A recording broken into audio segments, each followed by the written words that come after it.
Naramdaman nyo na po ba sa buhay nyo yan na parang isang problema na lang bibigay na kayo? Parang ayoko nang makarinig pa, hindi ko na kaya, tama na muna ngayon, pagpahingahin muna ako.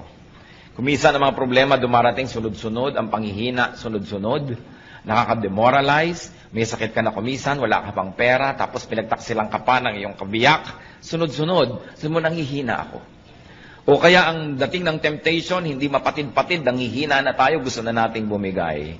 Or you might be discouraged, disillusioned, ang lahat ng effect niyan, panghihina. Magkakamag-anak po ang mga feelings na nagbibigay nitong weakness na ito sa ating puso. But ito ay isang kasinungalingan. Because Jesus is strength and power. Kaya ang mga anak niya ay dapat nabubuhay sa victory, sa strength, sa power. What do people say? People say, I'm afraid. What does God in the Bible say to Christians? Hindi bagay sa'yo. Kung natatakot ang ating mga kapatid, hindi bagay. Sabihan nyo nga katabi nyo, hindi bagay sa'yo ang matatakotin. Diba? Hindi bagay. Bakit? John 14:27, do not let your hearts be troubled and do not be afraid. Madaling sabihin, mahirap ipamuhay, lalo naunahan na tayo ng takot, naunahan na tayo ng pandaraya ng kaaway, at tayo sunod-sunod na ng mga kabiguan ang nangyari. We are made to believe and conditioned to believe that we are no match to the enemy. Indeed, we are no match, but the Lord is.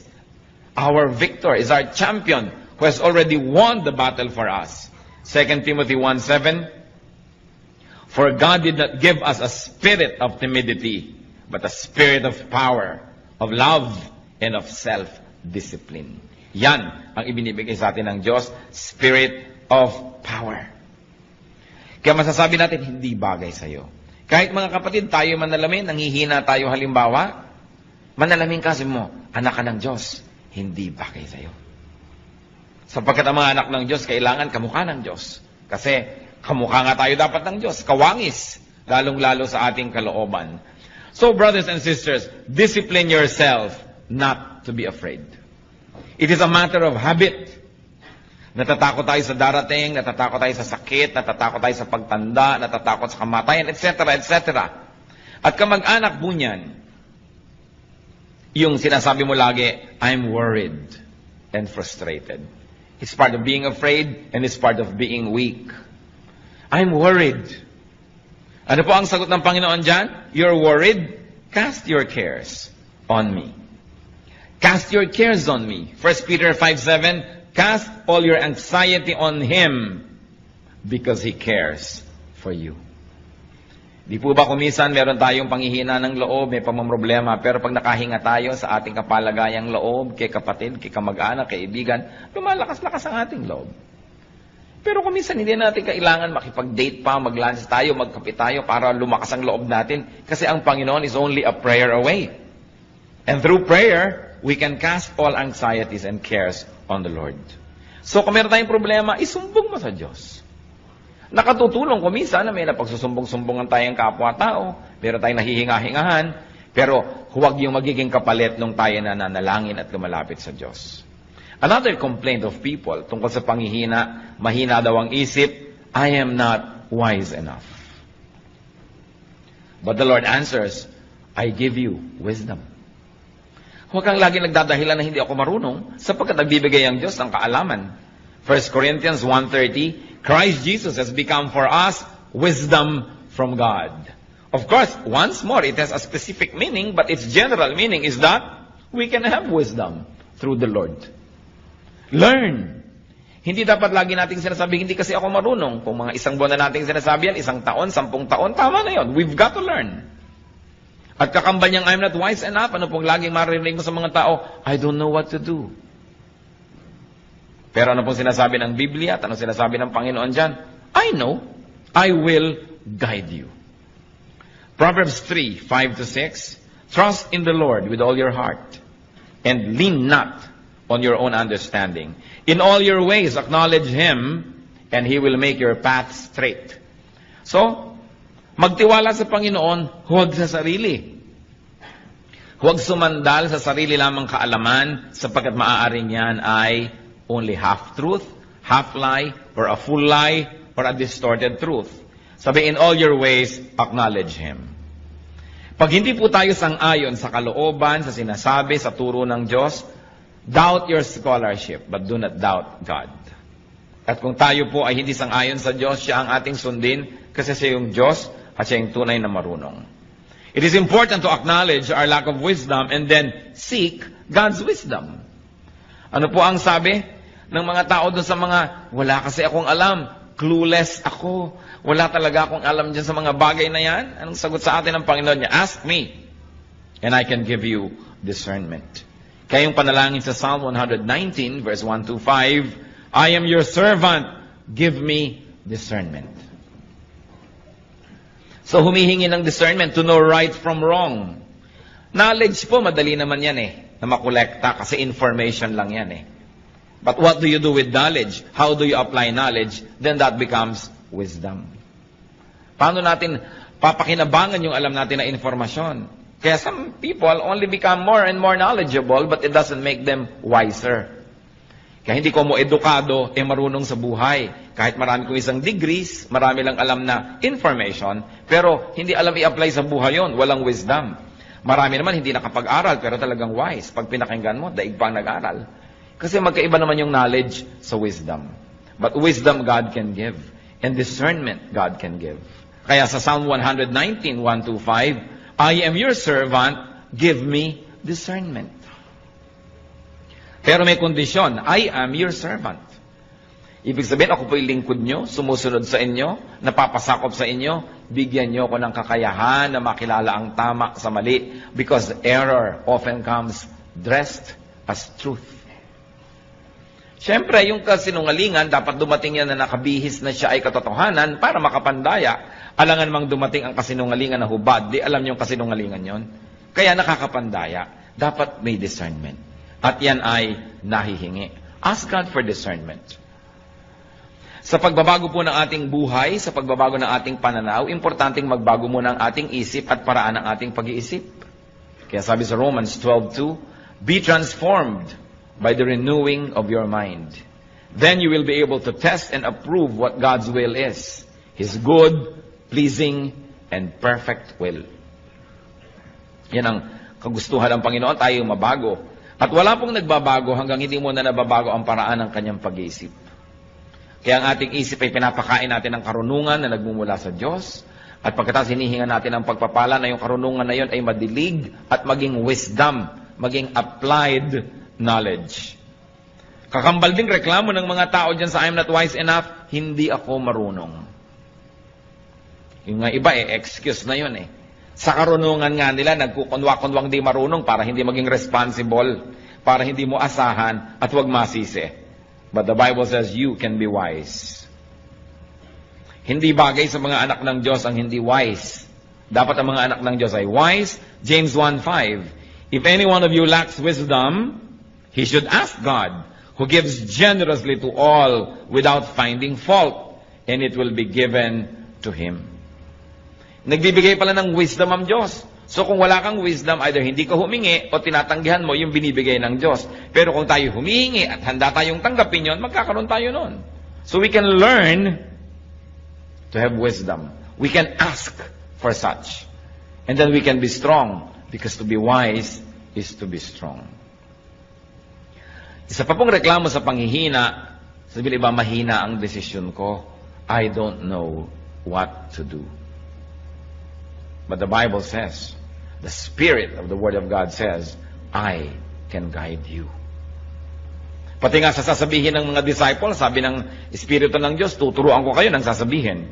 Matthew 10:19, but when they arrest you, do not worry about what to say or how to say it. At that time, you will be given what to say. Kaya sabi ng Panginoon, kung darating ang panahon na kayo aarestuhin dahil sa akin, dahil sa aking pangalan, dahil sa pagtuturo nyo, huwag kayong mag-alala kung paano nyo ipagtatanggol ang inyong sarili. Huwag kayong mag-alala kung anong sasabihin nyo. Sa oras na kailangan nyo magsalita, bibigyan kayo ng Espiritu ng Diyos ng mga pinakatamang sasabihin. Kaya mga iba, sabihin mo, mag-Bible study ka, mag-lead. Ay, hindi ko marunong magturo, hindi ko alam sagutin ang mga tanong. O tumurong ka naman, maggawa ka ng ganitong ministry, hindi ko alam ang gagawin. Talaga pong hindi natin alam. Pero ang pangako ng Diyos, if we are His servants, He will give us discernment. Sasabihin natin, Lord, narito na po yung bibig ko, inaalay ko na po sa inyo, kayo po ang magsalita. Narito po ang aking kamay, kayo ang maglingkod through me. Narito ang aking paa, kayo maglakad at pumunta sa gusto niyong puntahan through my body. So I will become a living sacrifice, not a dead one. You can live in me, you can live through me, and you can love through me. That's why we become instruments and channels of God's blessings. Huwag tayong matakot. Ang mahalaga, inaalam natin ang pwede nating alamin. Hindi naman pwede natin sabihin na, oh Lord, kayo na po ang bahala, hindi na ako mag-aaral, wala na akong gagawin, bahala kayo. Nag-aaral pa rin tayo, nagsasanay tayo, at kung darating na yung panahon na kailangan gamitin yon, ang Panginoon ang nagbibigay sa atin ng kakayahan para magamit, maalala, at mabigyan ng tamang korte, hugis at kulay, yung mga dati na nating nalaman para magamit at ilapat sa pangangailangan ng sandaling yon. So we plant, the Lord makes it grow. So nag-aaral tayo, pagkatapos ang Lord ang magbibigay ng kakayahan na i-apply yung ating napag-aaralan. Tungkol pa rin sa panghihina, reklamo po ng marami, I'm so weak. Especially sa pananalig, mahina ang pananalig ko. Nagdadasal ako pero hindi naman ako naniniwalang ibibigay yung dasal ko, lalo't medyo extraordinary, medyo himala ang hinihingi ko, lalo't medyo hindi ko kita yung kasagutan, kulang ako sa pananampalataya. I'm so weak when it comes to faith. But the Bible says you can be full of power. You know, the first century Christians were known not for their knowledge, but for their power. Pag ipinagpe-pray nila yung mga may sakit, nagagalingan. Pag may mga ginagawa sila, kahit imposible, nagagawa. And you know, the power to forgive, the power to love, that's the greatest power. Hindi po nasusukat yung power sa kaya nyo magbuhat ng mga tone-toneladang bakal, o kaya kaya niyong lumangoy ng milya-milyang dagat, o kaya kaya niyong tumalon mula sa taas-taas ng mga pinanggagalingan. Well, that is strength. It is not power. Ang tunay na power, yung nagmumula sa kalooban. Yung nakakamuhoy ang isang tao, tas naiibig mo pa rin, that's power. Yung mahirap magpatawad, nakakapagpatawad ka, that is power. Yung sa halip na magagalit ka, naiibig mo yung kapwa, nagkakaroon ka ng puwang ng pangunawa sa kanya, that is power. And God gives that power. Ang sagot ng Bible sa mga weak, you can be full of power. Pwede kang mapuspos at mapuno ng kapangyarihan. Kaya hindi sapat yung excuse na I am so weak, because the Bible says you can be full of power. Hindi sapat na tayo ay maging puro bigay na lang ng bigay ng excuse. Luke 17:6, He replied, if you have faith as small as a mustard seed, you can say to this mulberry tree, be uprooted and planted in the sea, and it will obey you. Kung meron daw maliit na pananampalataya, kahit kasing liit man lang ng buto ng mustasa, na mas maliit pa yun doon sa ulo ng aspile, sabi ganoon, kahit itong punong ito, utusan mong buhatin ang sarili niya at bunutin at itanim sa tubig, yun ang kanyang gagawin. Siyempre, isa yung talinghaga na sinasabi sa atin, walang imposible sa nananalig. Acts 1:8, but you will receive power when the Holy Spirit comes on you. So, Christianity is all about power. Kaya sinabi natin kanina, hindi bagay sa anak ng Diyos yung mahina. Nanghihina ka man kapatid, dapat sandaling-sandali lang para lang hangin na dumaan, pero hindi dapat ang tagal-tagal. Bakit? Sapagkat naaalala natin kung sino tayo. Tayo yung mga Kristiyano. Naaalala natin kung sino ang tumataguyod sa atin, si Kristo. Naaalala natin kung ano ang nagawa niya at nagagawa at patuloy na gagawin, lumalakas tayo. Kaya hindi bagay sa mga anak ng Diyos ang pinanghihinaan ng loob ng matagal. Pamisa-misan, dinadapuan ka, parang langaw, ayaw mo man, nadadapuan ka, pero siguro naman nabubugaw mo para hindi magtagal.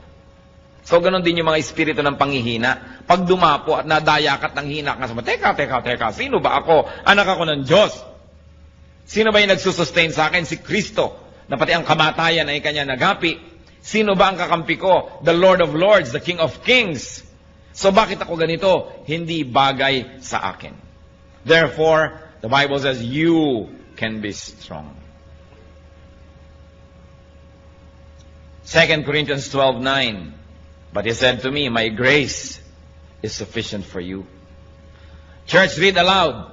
For my power is made perfect in weakness. Therefore, I will boast all the more gladly about my weaknesses, so that Christ's power may rest on me. Ano sabi ni Lord? My grace is sufficient for you. My power is made perfect in weakness. Kaya sabihin natin, Lord, weak po ako sa area na yan. Sabi niya, mabuti. Strength ko yan eh. Hindi ka aasa sa sarili mo, umasa ka sa akin at makikita mo magiging strong ka. Lord, 3 araw na ho, weak pa rin ako. Kasi hindi ka umaasa sa akin, umaasa ka sa sarili mo.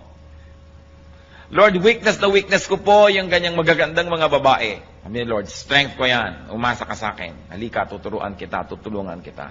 Lord, weakness ko po yung pera. Pag pera na pinag-uusapan, talagang nalilito na ako. Kung nasan ang kaliwa at nasan ang kanan. Sabi ni Lord, strength ko yan, tuturuan kita. Lord, weakness ko po yung magalit. Pagka napoprovoke ako, talagang napakadali kong magalit. Strength ko yan. Makinig ka sa akin, sumunod ka sa akin. Kung yung mga weaknesses po natin, papayagan natin ang Panginoon, doon ay kumilos at punuin yun. Yun ang magiging strength natin. Kaya sinabi, when I am weak, then I am strong. Kung yung weakness ko, isusuko ko sa Diyos. Alam niyo kung bakit nagkakandagi-giba ang buhay natin? Dahil sa weakness. Yung weakness, isinusuko kay Satanas. Weakness ko ang pera, tapos sabi ni Satanas, etong pera, sunod ka na agad. Kaya nasisira. Weakness ko ang kagandahan, so eto ngayon dumaan si maganda. Nasira ka na. Weakness ko yung pride, so tinempt ka ni Satan to be proud because God will not tempt you to be proud. O bumigay ka na, naging ka ng proud, nasira. Tatandaan po natin, yung weakness can make or break you. Your weakness can make you if you surrender it to Christ and let the strength of Christ apply to that weakness. But your weakness can break you if you surrender it to Satan. Kaya nangyayari po yan kung minsan, o may mga hihinang ngipin, o yung ipinagawa at ipinaayos sa magaling na dentista, yun ang pinakamalakas. Kasi na-ministeran Kung minsan may mahihina ka sa iba't ibang subject sa school. Kung saan ka nagpa-tutor at nagpaturo, yun ang nagiging strength mo. Kasi pinayagan mo na yung strength ng iba, malagay dun sa area of your weakness. That's why if the strength of God is applied to our weaknesses, then we become very strong. Kaya yung po mga mahina, sabihin natin, then I'm strong. I can be strong through Christ. Kaya ang sinasabi dyan, I can do everything through Christ who gives me strength. Weakness makes room for God's power. Hindi ba ganun din yung mag-asawa? O masakit ang pakiramdam ko ngayon, mahina ang katawan ko, ikaw mag-drive. O yung isang nagda-drive. Where I am weak, you are strong. And because I relied on your strength, my weakness became strength. Mahina ako magkwenta, ikaw magkwenta kasi magaling ka sa math. So dahil in-acknowledge mo yung weakness mo, hinayaan mo yung strength ng iba na pumasok sa area na yon, naging strength tuloy. Mahina ako sa pagdisiplina sa mga anak natin, ikaw nga magdisiplina, susuportahan kita, nagiging strength. So ano po ang weakness nyo, kapatid? Ibigay nyo sa Panginoon, magiging strength. Kaya sinabi natin, hindi bagay na mahina ang isang Kristiyano. At tungkol din sa panghihina, pagreklamo ng marami, lanta na ako. No more energy. Hindi ko na kaya, pagod na ako sa pagtuturo, pagod na ako sa ministry, pagod na ako sa pagpapakabanal, pagod na ako sa pagiging mabuti. Mahina na ang katawan ko, mahina na ang espiritu ko. But the Bible says, you can be refreshed. John 4:14, but whoever drinks the water I give him will never thirst. Indeed, the water I give him will become in him a spring of water welling up to eternal life. Sabi ng Panginoon, nauuhaw ka? Dito ka uminom. Ang ipapainom ko sa iyo, pag ininom mo, di ka na mauuhaw uli. Pero Lord, bakit lagi na lang ako nauuhaw? Hindi ka sa akin umiinom. Kasi ang sinabi, pag uminom ka sa aking bukal, hindi ka na mauuhaw muli Pero bakit lagi na lang uhaw ng uhaw yung marami? Lagi na lang lungkot na lungkot, samantala ang Panginoon ay kasiyahan. Lagi na lang takot na takot, samantala ang Panginoon ay stability and security because we really do not let the power of Christ rule our lives. Kaya ang sabi sa Psalm 1, verses 1 to 3, blessed is the man who does not walk in the counsel of the wicked, or stand in the way of sinners, or sit in the seat of mockers. He is like a tree planted by streams of water, which yields its fruit in season, and whose leaf does not wither. Whatever he does prospers. So ano man daw ang ginagawa ng tunay na nakasausaw ang kanyang ugat doon sa batis ng Panginoon, kahit anong ginagawa niya ay nagiging mabunga. So paano natin malalaman kung hindi tayo nakasausaw sa batis ng Panginoon? Hindi tayo mabunga. Baliktarin nyo lang. Kasi pagka nakasausaw ka daw, mabunga ka, hindi ka mabunga, di ibig sabihin hindi ka nakasausaw. Hindi po, lagi naman ako sa church. Hindi ibig sabihin, no, nakasausaw na tayo sa tunay na salita ng Diyos. Palabasan naman ako ng Bible, ang dami ko alam na verses. It doesn't follow that we are already godly and we are really drawing strength from the Lord. Kailangan talaga tunay, hindi pakitang tao, hindi panglabas, at hindi pakimbabaw lamang. Lalaliman natin. So, ang mga anak ng Diyos, hindi bagay na lalanta. O ba't ganyan ang itsura mo? Lumong-lumo na ako eh. Pagod na pagod ako sa kabutihan. Teka, hindi bagay yan sa'yo. Hindi ka dapat nalalanta ng ganyan. Baka hindi ka planted by streams of water. Akala mo lang. Kaya kailangan lagi tayong nagre-renew ng ating relationship with the Lord. Lagi tayong nagre-renew ng ating kabanalan. Humihingi ng tawad sa ating mga kasalanan. Nag-aaral ang mga salita ng Diyos at patuloy na humihingi ng karunungan kung paano i-apply yon. Yung iba ang panghihina nila, hindi ko kayang gumawa ng mabuti. Ano? Yung biyenan ko, kakausapin ko, hindi ko kaya yan. Ano? Tutulungan ko yung mga dating umisulto sa akin, hindi ko kaya yan. Ano pong reklamo ng iba? I cannot afford to do good. Yan ang aking weakness. But the Word of God says, I can give you enough supply, enough strength, so you can afford to do what is good. 2 Corinthians 9, verse 8. And God is able to make all grace abound to you, so that in all things, at all times, having all that you need, you will abound in every good work. Yan po ang pangako. Aapaw tayo sa mabubuting gawa, sapagkat sa lahat ng panahon, aapaw ang grasya ng Diyos sa ating buhay. Sa lahat ng oras, sa lahat ng lugar, you will have everything you need. In that case, you will overflow and you will abound in good works. Yan po ang kalooban ng Diyos para sa atin. Hindi maging mahina tayo sa paggawa ng mabuti. Marami mga tao mahina sa paggawa ng mabuti pero malakas sa paggawa ng masama. Hindi makapagpakumbaba, hindi makapagsabing I'm sorry, pero kayang-kaya niya magsabi ng masasakit na salita sa kapwa. Pag I'm sorry, hindi masabi. Pero pag masakit na salita, kaya. Pag act of kindness, kayang gawin. Sinasagot-sagot yung magulang, kayang-kaya. Pero pagka gusto ng yung magulang ihalikan o yakapin, hindi magawa-gawa. Nahihirapan ng loob pag gagawa ng mabuti. Pero gagawa ng mali, malakas ang loob. Pagka mandadaya, malalakas ang loob. Pagka aamin ng pandaraya, paghingi ng tawad, hindi kaya. Bakit nga ba ganun ang maraming tao? Ibig sabihin lang, hindi tayo lubos na nakasawsaw sa batis ng Panginoon. Kasi bakit pagka may energy, pag nakikipag-away, kayang-kaya. Pero pagka gagawa ng mabuti, nahihiya. Ngingiti lang sa kapwa, hindi makangiti-ngiti. Napakarami pong tao gustong ngumiti, pero ayaw lang, nahihiyang ngumiti. Ayoko ngumiti, nakakahiya. Pero kayang-kayang manimangot.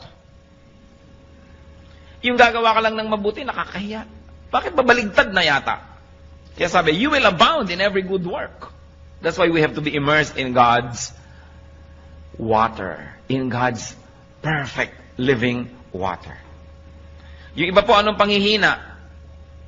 Sabi na, huwag na tayo mag-Bible, huwag tayo mag-Christian.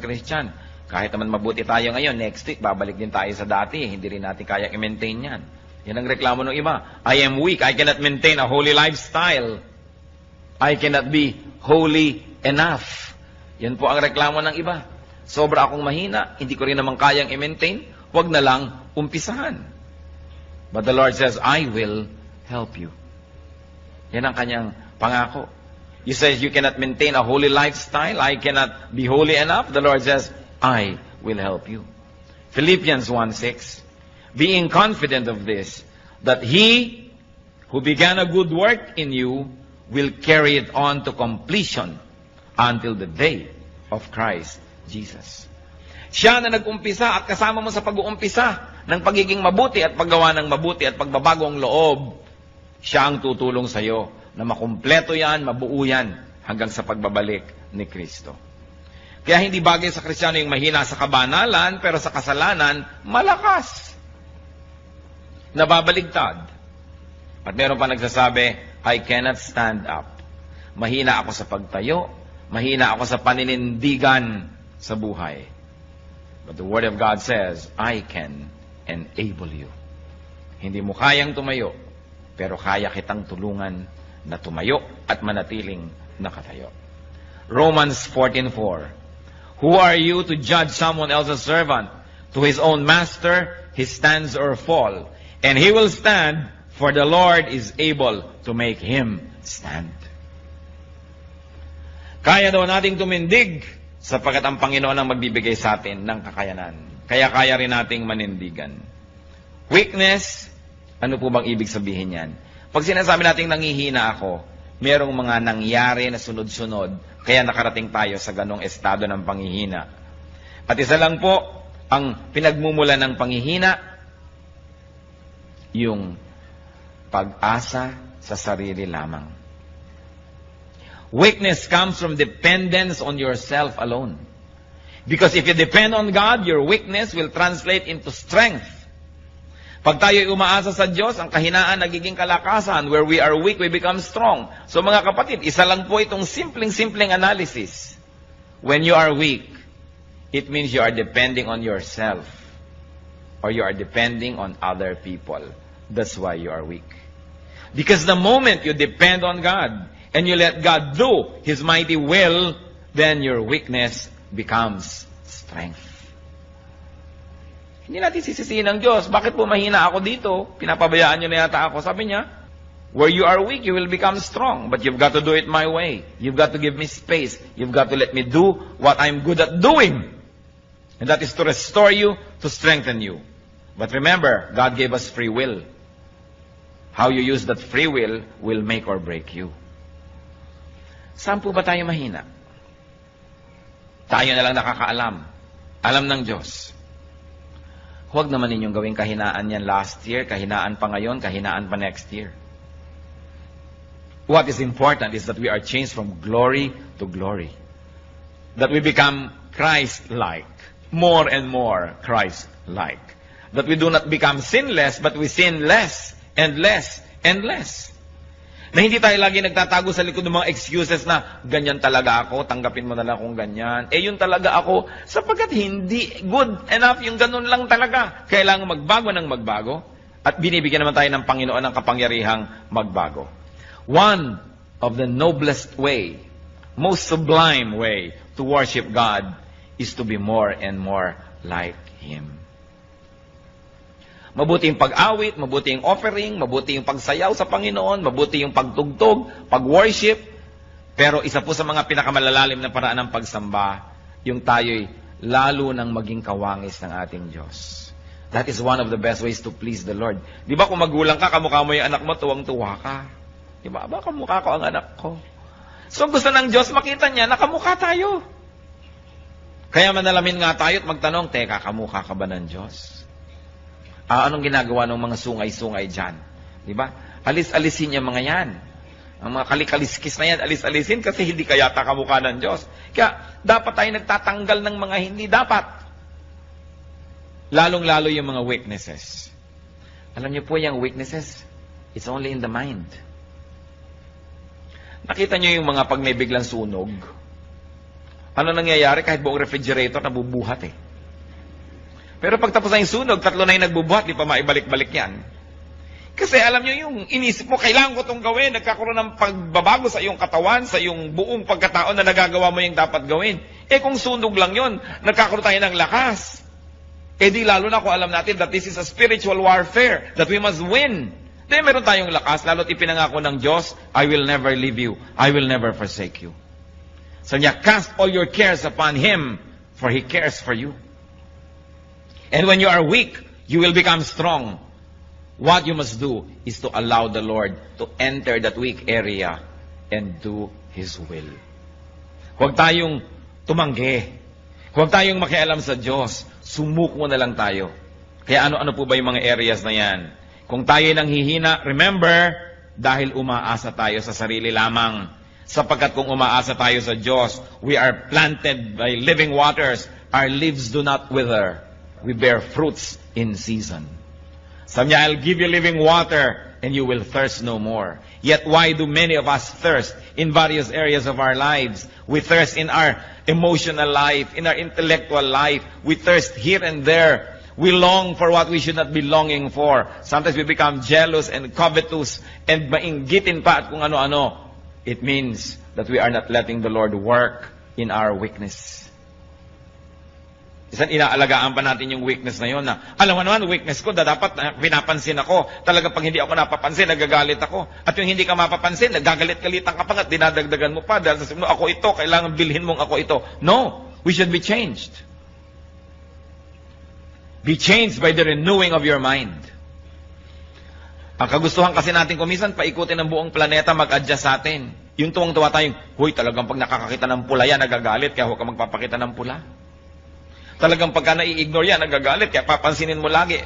Lalo tayong bine-baby ng mundo, lalo lamang lumalaki yung loob natin sa ating mga kalikuan.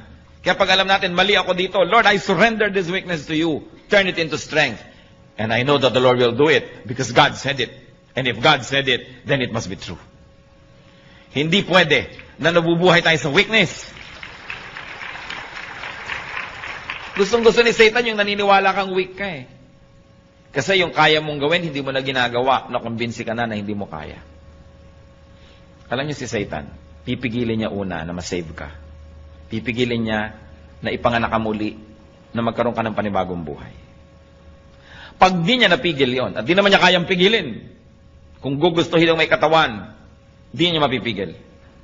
Pag di niya napigil yon, ang susunod niyang pipigilin, lumago ka sa pananampalataya. Pipigilin niya yan. Kukumbinsihin ka niya, hindi talagang maramdamin ka, dapat unawain ng mga taong maramdamin ka. Hindi talagang itong weakness mo, hayaan mo nang, yan ay i-maintain mo na, kasi konti lang naman ang weakness mo, dapat weakness mo na talaga yan, tanggapin na lang nila yan. Yan ang mga pandaraya ng kaaway para huwag tayo mag-grow. Sapagkat ang tao, pag ikaw ipinanganak na muli, dapat ka namang lumago at mag-mature. Kaya ang goal natin, first is to have a new life, the rebirth, and then to grow into maturity. Pero ang dami hindi nagmamature. Because they continuously believe in the lies of Satan na okay ka na, pwede na yan. Kailangan hindi. Kailangan patuloy tayong humihingi ng pagbabago. At pag nag-grow ka, nagiging kang strong, anong gagawin ni Satan? Bibigyan ka ng mga kadayaang, mahina ka, hindi mo kaya. Masakit ang katawan mo ngayon, meron kang sakit sa bato, meron kang diabetes o mahina ka. Kaya tuloy, idadamay na niya yung pati lakas ng loob mo, espiritu mo, panghihinain ka na sa lahat ng area. Wala kang pera, hindi mo kayang gawin yan. Ang weakness mo, wala kang pera. Bakit? May pera ba yung mga apostles? May pera ba si Kristo? May pera ba sila nun? Ang dami nila nagawa. May wala kang ganito, wala kang ganyan. Puro pandamaya. Ang ibig sabihin lang, mahina ka, mahina ka, mahina ka. Ikaw naman naniwala na, mahina nga ako. Kaya siya ngayon, nakaka-take over. But when you do not give Satan the space, he will never have space. That's why the Bible says, resist the devil and he will flee from you. Just resist. You don't have to fight. Bakit mo lalabanan yung demonyo? Malakas yun. Nilabanan na siya ng Panginoon at natalo na. Kaya hindi na dapat tayong parang lagi nakikipagtunggali. Sabi natin, teka, tapos na ang labanan na. Bakit nakikipaglaban na naman ako? Nadaraya yata ako Narito na lang ako para kunin yung premyo. Narito na lang ako para mag-enjoy ng victory ng Panginoon kasi siya yung lumaban para sa akin. Ano't nakikipaglaban na naman ako? Dinadaya tayo eh. Victory is already ours. Kaya pag nadadaya kang hindi ko to kaya, sabi mo, it's a lie because the Lord already rose from the grave. Binayaran na lahat ng kasalanan. Tinalo na si Satanas. Bakit ako mamumuhay na talunan? Bakit? Alagad ba ako ni Satan? Hindi. Bakit katalunan? Siya yung talunan. Dapat dito ka sa kabilang panig sapagkat ang Panginoon ay nanalo. Kaya tayo, we can have victory.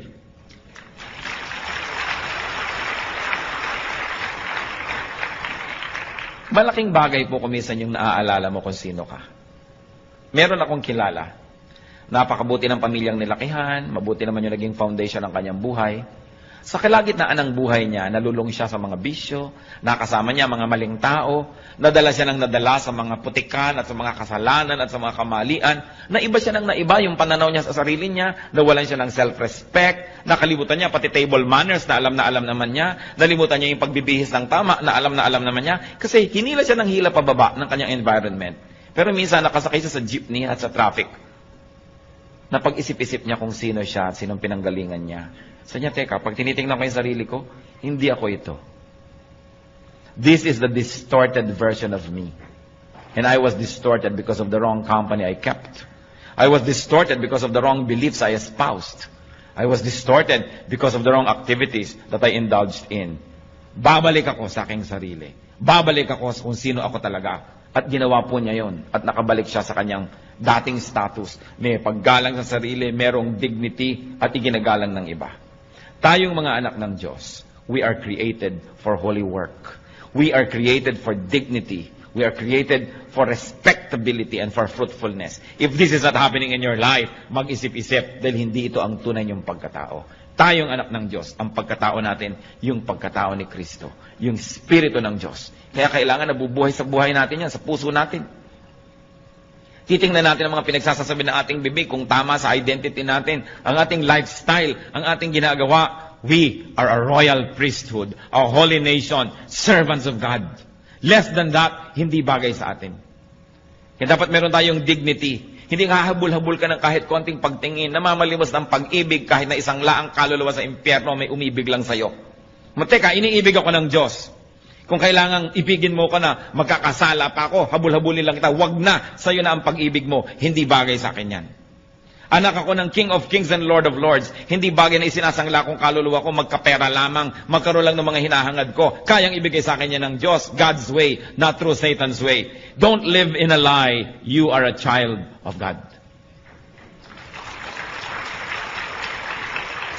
Mahalaga inaalala mo, sino bang magulang ko? Di ba ang Diyos? Hindi naman si Satanas. Ba't ganito ang nangyayari sa buhay ko? Bakit sinusunod ko si Satan? Mali. Sino tayo?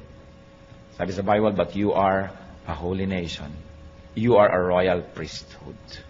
You are the children of God, children of light. You are the inheritors of all of God's creation.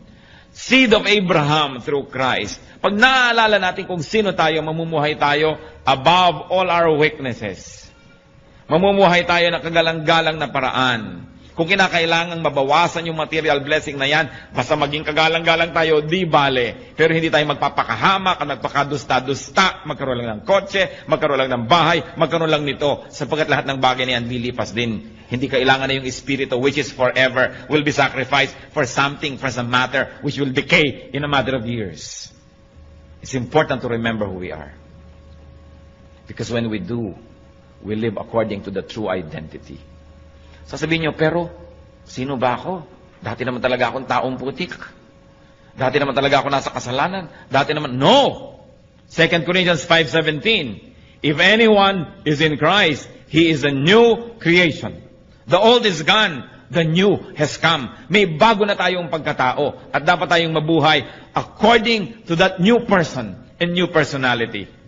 Nilimutan ng Diyos yung dati nating mga ginawa, mga kasalanan at mga pagkakamali. Bigyan tayo ng bagong pasimula. Kaya dapat yun na ituloy na natin. Hindi yung sinasabi sa Bible that the seed is washed only to wallow in the mire. Hinugasan na ng hinugasan, pagkatapos babalik din lang sa putik. Nahugasan na tayo, panindigan natin. At hindi tayo dapat magpabalik-balik sa mga kamalian. Huwag kayong magpapadaya that you are weak. Because in Christ, we can do everything. Through faith, we can do anything. Weakness means dependence on oneself. Strength comes from dependence on Jesus. Kaya kung nangihina, alam natin yon, umaasa sa sarili. Bakit pinanghihinaan ng loob? Ang dami kong gagastusin, wala akong pera sa bulsa. Umaasa ka sa sarili mo.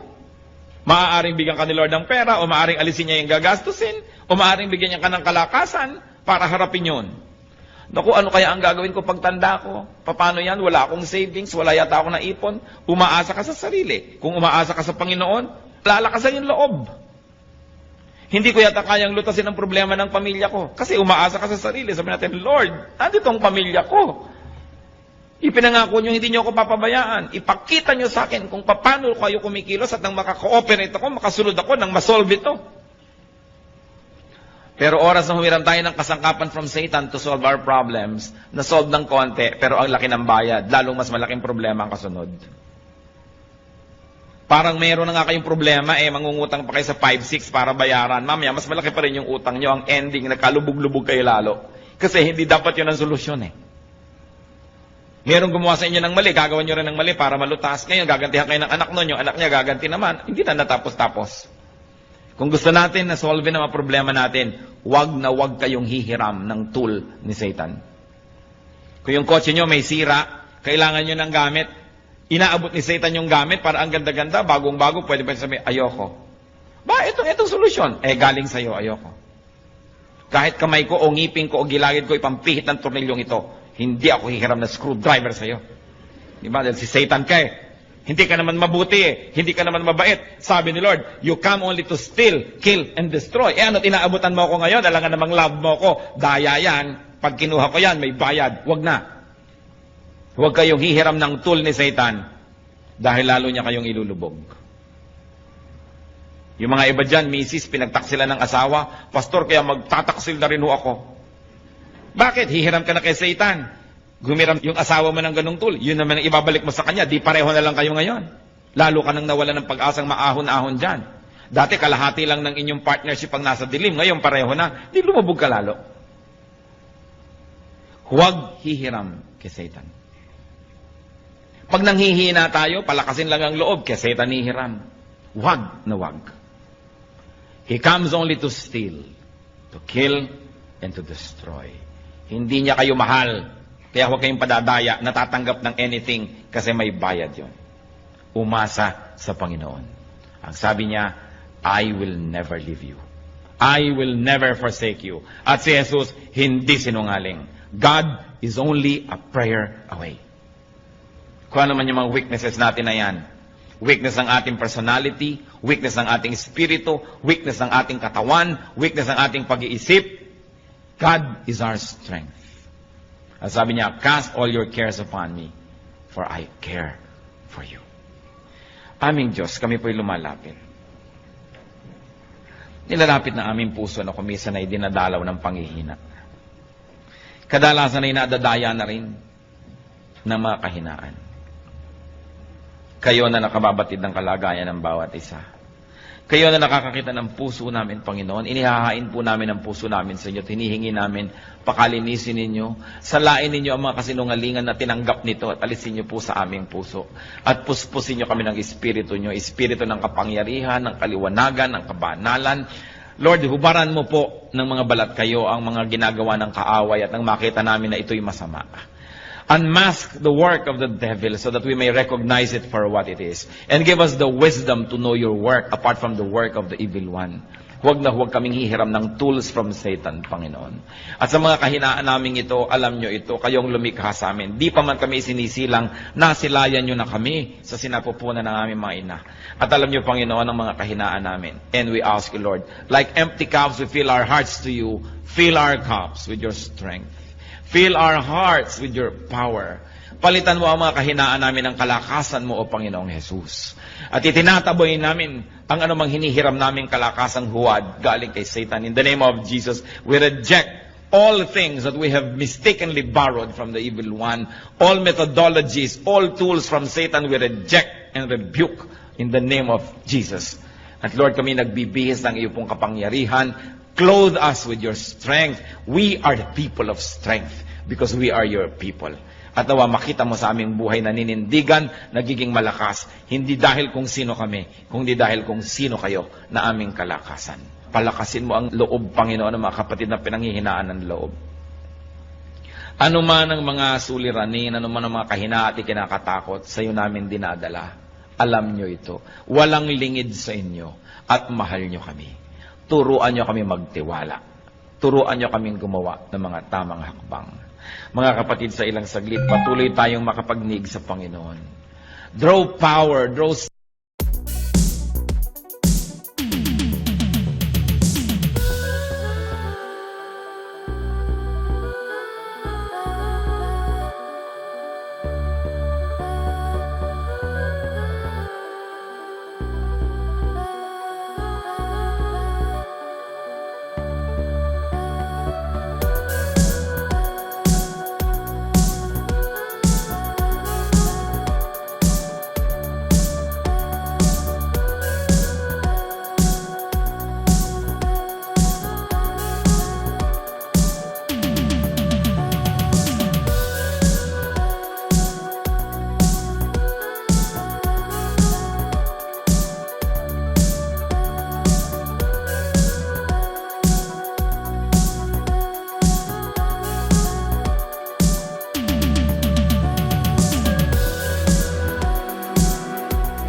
lost in the glow, a spectral flight. Echoes of the past, they call my name. In this layered dream, I'm not the same. Melodies drift like whispers in the night. In this alt-rock lullaby, we find the light. Through the haze of synth and guitars cry. In this lady rock reverie we fly. Echoes of the digital shore, they haunt my soul. In this experimental dream I'm whole. Layers fall 'cause they echo through the night. In this haunting escape of our eyes. Pixel rain, we roam so free. In this classic crossover, we're set free. Streets they glimmer, secrets they keep. In this melodic journey we sleep. Melodies drift like whispers in the night. In this alt-rock lullaby, we find the light. Through the haze of synth and guitars cry. In this lady rock reverie we fly. Echoes of the digital shore, they haunt my soul. In this experimental dream I'm whole. Layers fall 'cause they echo through the night. In this haunting escape of our eyes.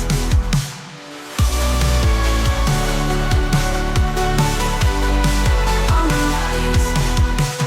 Melodies drift like whispers in the night. In this alt-rock lullaby, we find the light. Through the haze of synth and guitars cry. In this indie rock reverie, we fly. Let the digital shore, they haunt my soul. In this experimental dream I'm whole. Layers fall 'cause they echo through the night. In this haunting escape of our eyes, I'm a light. I'm a light. In the depths of the neon sun, we find our way, we're not undone. In the echoes of the layered heart, we start again from the very start. I'm a light. Echoes up to the neon sun, we find our way, we're not undone. In the echoes of the layered heart, we start again from the very start. I'm a light.